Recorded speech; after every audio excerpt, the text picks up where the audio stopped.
The chairman of the House Select Committee on China, Republican Mike Gallagher, warned this weekend that the U.S. must take seriously the threat posed to Taiwan by China and is encouraging Congress to speed up military aid to the island.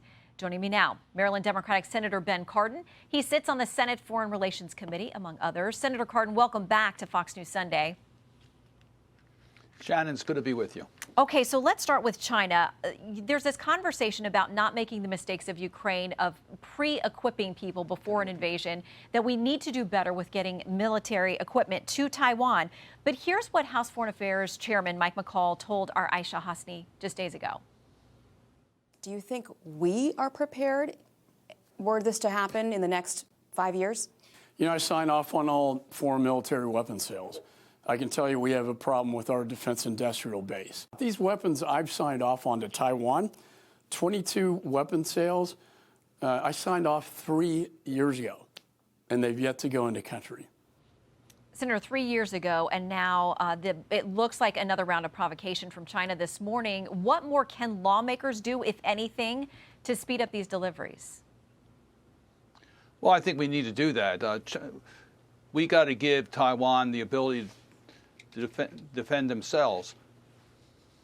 So I hope that we will find a way to get to Taiwan exactly what they need. Look, we believe in a one-China policy, but we also believe that mainland China cannot try to take Taiwan over by force. We have a lot of tools in our toolkit that we can use to make that a reality. But bottom line is that we have to make sure Taiwan has what it needs to defend itself. I agree. We have to train. We have to make equipment available. The experiences from Ukraine show us that if we give them the capacity, they have the will. That China will, I think, rejudge or reconsider their strategies on trying to take over the island by force. And Senator, I'm sorry if there are technical difficulties there. Hopefully you can hear me okay. My next question is a follow-up on that, because there are concerns about our ability to supply equipment to Taiwan based on the fact that we've had to send so much to Ukraine.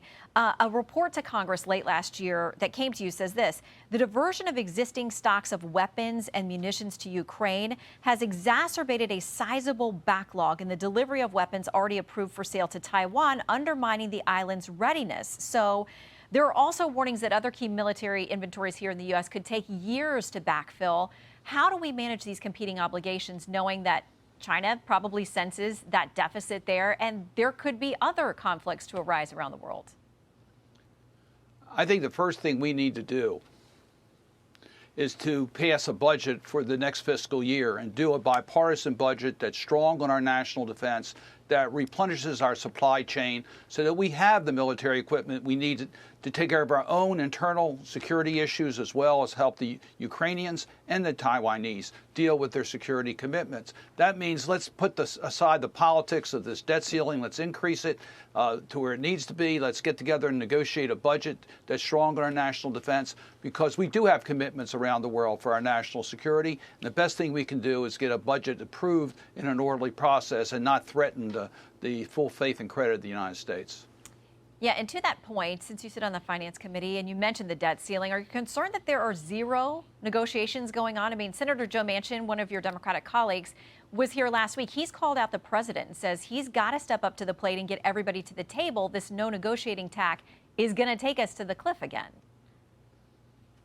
Well, I do think we need to negotiate. There's no question, but negotiate the budget for the next fiscal year that starts October 1.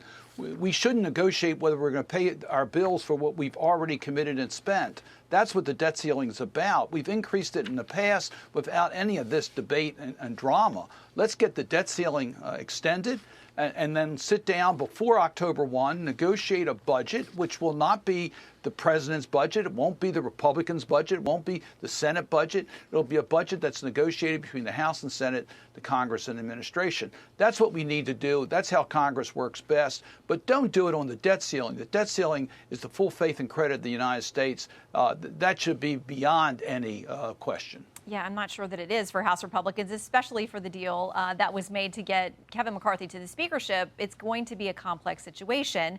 I want to make sure I touch on the Afghanistan issue with you as well, as we did with Senator Graham.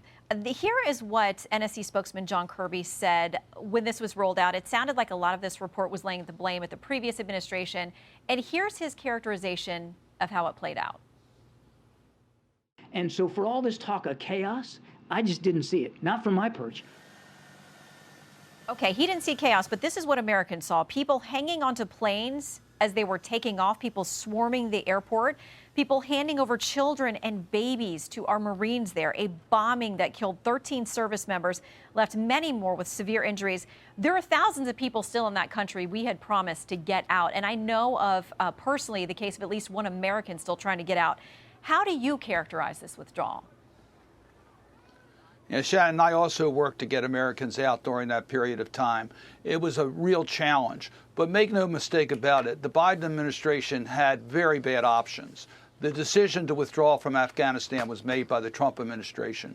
The reduction of troops to 2,500 is where President Biden started his term in office. The president had little options left. Admittedly, the intelligence information about the strength of the Afghan government to stand up against the Taliban was not accurate.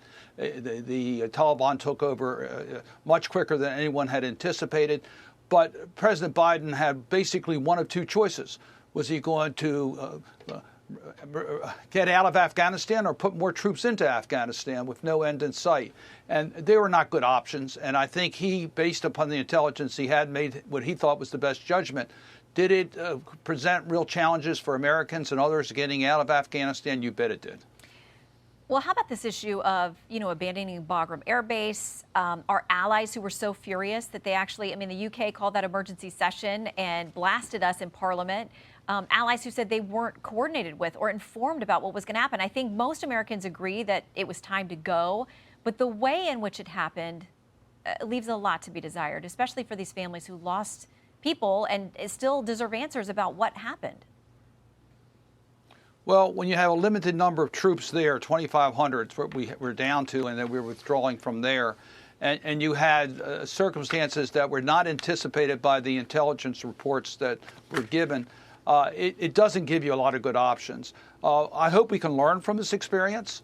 I hope we can figure out that if these circumstances in the future present itself, how we can protect U.S. interest better than we did in Afghanistan withdrawal.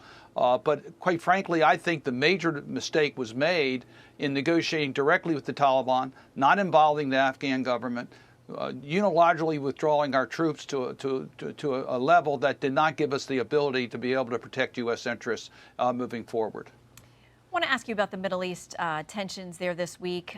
It has been a lot of back and forth rocket attacks, a couple of suspected terror attacks. The Guardian writes this, that for now Hezbollah and Israel have pulled back from the brink, they say. But as two mortal foes continue to stalk each other across the battlefields of the Middle East, fighting shadow wars in Lebanon, Syria, and Iraq, and as far away as Yemen, the risk of even seemingly measured provocation spiraling out of control is perhaps greater than ever. How worried are you about the current tensions in that region? I am very worried. During the holiday season, it's always a high-tension moment in the Middle East, in Israel. We recognize that Israel still has mortal enemies that are there. The circumstances with Iran's activities in the surrounding countries, the attacks coming from both Syria and Lebanon into Israel, these are all major concerns. And Israel is defending itself. The United States stands with Israel in its ability to defend its sovereignty. We know that there are controversial issues within Israel. We urge them to resolve those issues. But make no mistake about it, the United States is firmly with Israel in its right to defend itself, and we will do everything we can to help in that regard.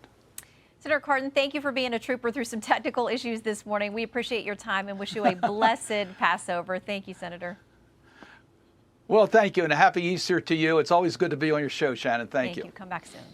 I'm Steve Ducey. I'm Brian Kilmeade. And I'm Ainsley Earhart. And click here to subscribe to the Fox News YouTube page to catch our hottest interviews and most compelling analysis.